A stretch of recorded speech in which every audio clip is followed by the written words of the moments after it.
And I believe that's going to be the safety car coming in here shortly.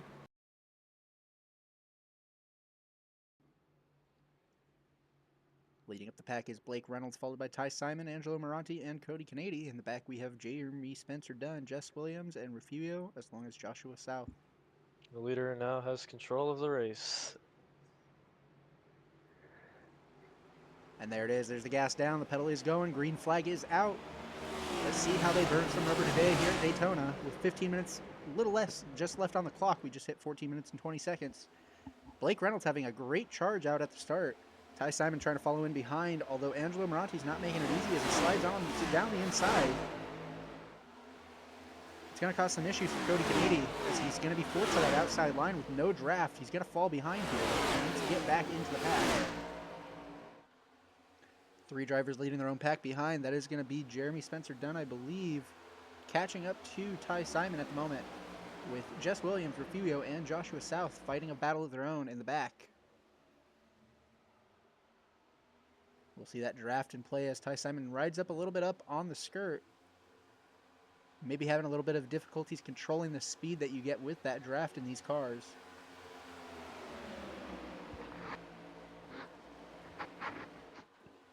iRacing definitely has a very interesting speed wall. I believe they recently updated the draft physics on this car. So if these guys aren't used to it, they definitely are going to have trouble in the car. Exactly, and hopefully we're going to start seeing a little more of this bump drafting coming out. They've been awfully respectful of each other so far, but if they want to push ahead, they need to work together, even though they're working against each other. That rear Even pack right here, is definitely great going to need to example. work together to catch back up. And then we can see that Porky's livery, as mentioned before, of Jeremy Spencer Dunn chasing on the outside after Ty Simon, who's still stuck. I'm sorry, not Ty Simon. That is the number 4 car of Cody Canady. But he's able to find his way back into the lineup.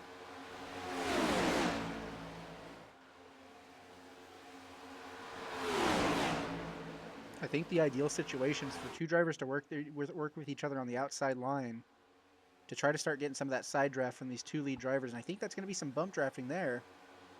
There we go. There it is, yep. Beautiful work from the number 8 and the number 66 of Angelo and Blake Reynolds. Although Ty Simon put a little bit of pressure on Angelo there as he bump drafts into the turn. A much riskier strategy, but still one that can work. If you do it properly, you can bump 3 cars, but it is very difficult.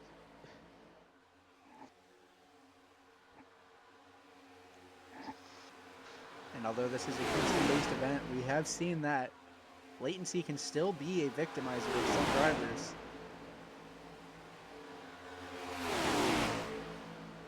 Beautiful stuff, though, as the 5 drivers come flying down the backstretch of Daytona. Blake Reynolds still holding the lead of the pack with Angelo behind him, pushing that rear end. You can see it there. A really strong tap. Well, pushing him right into the corners, too. But Blake Reynolds is able to handle it. As you take a look at the leaderboard, you can see he has 8K or 8,000 iRating in the Oval Series. A very respectable rating indeed in a series full of carnage typically.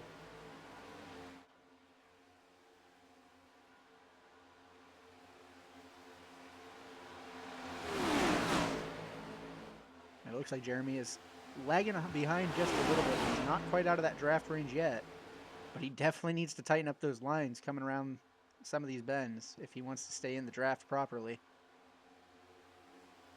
Looks like Angelo is going to be dropping back.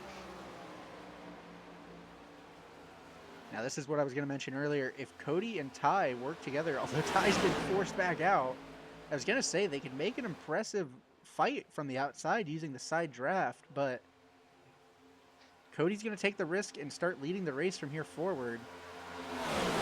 Blake Reynolds having to do some sweeping back and forth. If you understand how that side draft works, you can definitely push. It's tough to get right, though.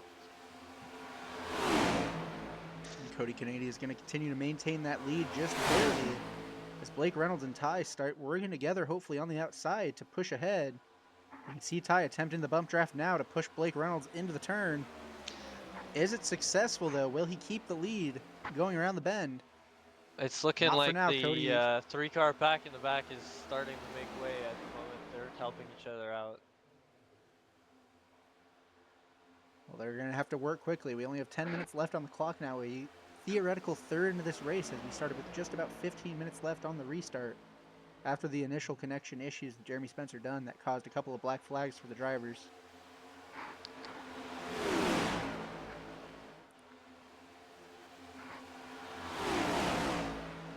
Beautiful stuff. The bump drafting and the turns. Blake Reynolds is showing master control over this car today. Oh, Oh. looks like the server may be having issues. Are you experiencing this as well? No. Oh, there's a wreck. There's a Ooh. wreck. Oh, Oh, he saved it. beautiful recovery. Beautiful. Although Ty almost lost it again. I And was that's not going to be able to Ty. save it, and that Oh, means the Angelo caution is out. smashing into him in the back. Yellow flag is out. That's going to give the chance Almost. to the rear pack to catch up. And here we come. The safety car coming around the final bend. Only 3 minutes left on the clock by the time they make it across. We'll go over the lineup once more. We have Refugio leading up the pack in first place, followed by Blake Reynolds, who's had a strong fight this whole race, in second. Jeremy Spencer Dunn in third, followed by Joshua South in fourth. Jess Williams in fifth. Angelo Moranti in sixth. Cody Kennedy in seventh. Ty Simon in eighth. And Trent Thompson in ninth, with the bottom three drivers still in the pits, opting to sit out for the rest of this race. It seems that's going to be their safety car in, so Refugio now has the pace. We'll go ahead and cut back to the leader now. And that's going to be the gas being pressed. Looks The like throttles he are open. got a late start from Refugio. And that's going to unfortunately lead to Blake Reynolds passing Refugio, leading that lead or losing that lead immediately. And Jeremy Spencer Dunn also flying by. It seems like that change in tires definitely had a major impact on our drivers, as they're blasting through on the outside line at incredible speeds compared to Refugio. There goes Joshua South making moves, as I was saying. When it's down to the wire, he pushes. And they're clawing their way down the line for sure as they make their way around the final bend once more. Only 2 minutes left on the clock. That's going to show about, I believe, 3 minutes left. Or sorry, not 3 minutes, 3 laps left for these drivers.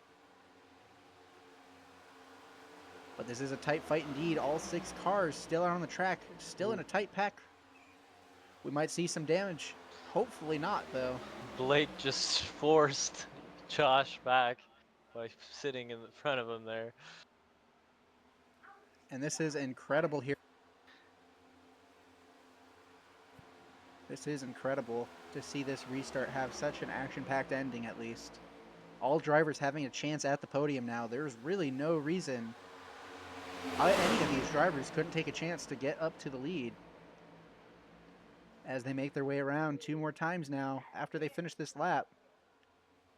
Or actually, maybe, no, yeah, so with each lap being about 47 seconds, we'll have 2 laps remaining. So here's where we'll start to see the drivers get really aggressive if they're used to racing in ovals.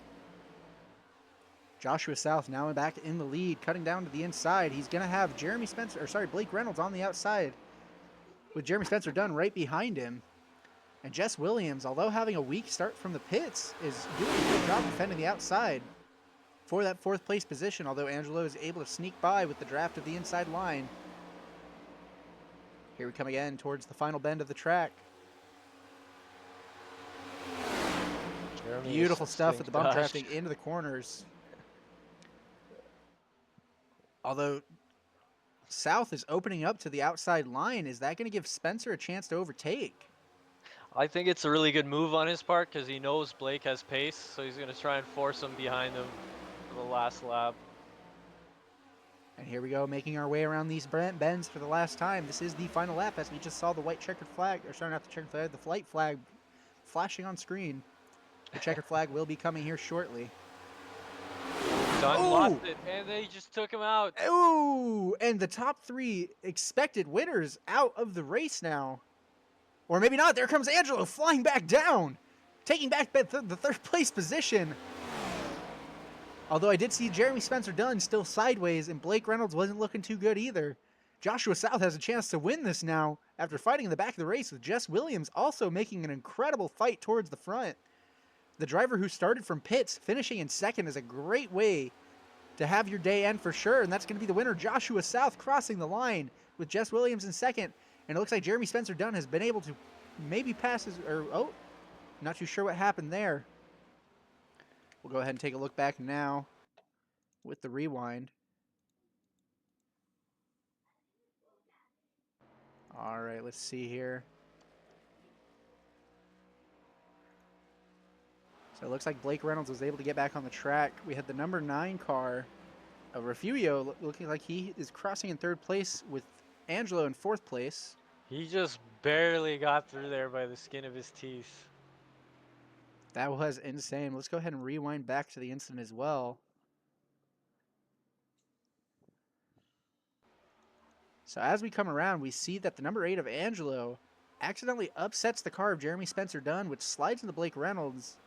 Angelo's just barely able to slide through, but Blake and Joshua South, unfortunately, did definitely take the brunt of that incident. But that's oval racing for you. Those last 2 laps get aggressive and insane. So big congratulations to Joshua South and Jess Williams for the finish today, as well as Refugio in those top 3 positions. I will say that was somewhat the ending I was expecting, but not the drivers that I was expecting it to happen to. But we do want to thank you all who joined us today here for the Bayou City Cup Round 4, and also a huge thank you to Darius for joining me today in the commentary booth. I'm not used to commentating on oval, so having somebody with me was definitely a nice way to distract from those fewer moments that I wasn't sure what to talk about. Any comments from yourself today on that race? I think it ended like pretty well, as what you expect for an oval race, of course. Like, there's always that one big wreck, especially nearing the end. But it's definitely unexpected who won today. It was a great race. Hopefully our drivers will learn from their mistakes today the next time we're at an oval. But that is going to wrap up the Bayou City Cup Round 4 here at Daytona for Shift E Racing. Next week we will have another race going as well, I believe back in the GT3 category, if I'm unmistaken. And then later this month will be that Roadmaster Series as well. So if you are from out of state and not in that Houston area, definitely take a look into that, so that way you can get in on this intense racing as well. Thank you all for joining us tonight, and you have a wonderful